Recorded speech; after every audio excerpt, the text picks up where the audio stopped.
Welcome back to Grandpa's Time. Today I'm just cutting some kindling. It's just a piece of dry pine, which is really good kindling, and a sharp knife. It's a Mora, like a $12 knife, but they're pretty durable and they hold an edge pretty well.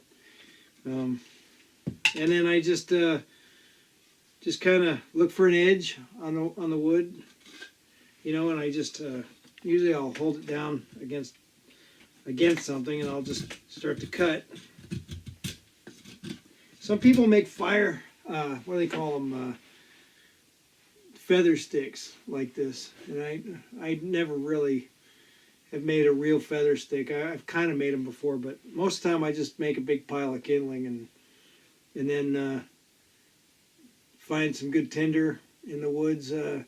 The inside of the cedar bark works really well. If you can find birch bark, the inside of birch bark works real well. We'll do some videos on that stuff down the road, but anyway, just with a sharp knife,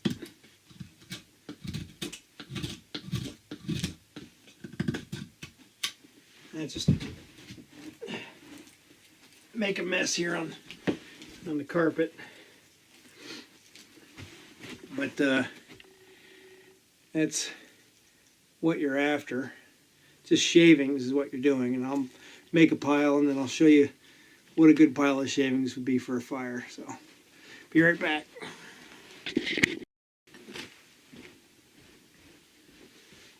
Okay, well, I'm done enough for today. Took a picture, but I did enough for one fire probably. So I just want to go over a few things about this. First of all, keep your knife sharp and always cut away from yourself. Don't cut towards yourself. And it's best, practice this. Practice, even just cutting kindling seems like a pretty easy task, but it's been a while since I've done it, and it's not like a main task. It's not something like chopping wood or going hunting, or it's not a main thing that you do every day, but it's something that you do kind of in your spare time. Just maybe you have a half an hour before dinner and you just start adding to the box, That's if you have like a regular fireplace or a stove, But if you're doing this like in a bushcraft kind of a situation, or camping, or you're traveling in the woods, or whatever the situation is where you're out in the woods doing this, I always cut enough for the next day, and then make sure your wood's dry. If your wood's not dry, it doesn't do much good, but make sure your wood's dry. Even if you gotta cut it and put it next to the existing fire that you have that night, And then with tinders, you can put it next to your body and it'll dry during the day. But with kindling, it's going to take a little longer. So you need dry wood. A lot of times you can get dry wood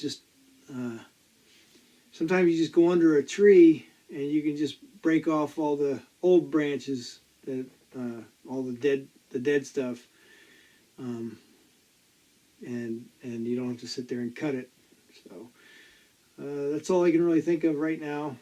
So dry wood, sharp knife, cut away from yourself. Always be safe. It's just an extra duty. It's just a little something. When I was a teenager, we would just cut. We'd always be sitting there fooling around cutting kindling whenever we had some spare time. So in the evenings, or in between, just before a meal or whatever. So I hope you guys got something out of that. And I wasn't too long-winded. And let me know if you have any suggestions or anything I forgot. And we'll get more into this as we go. Just starting out, so I've got a lot of ideas for videos and how to expand on this. So we'll just keep pecking away. So thanks for watching.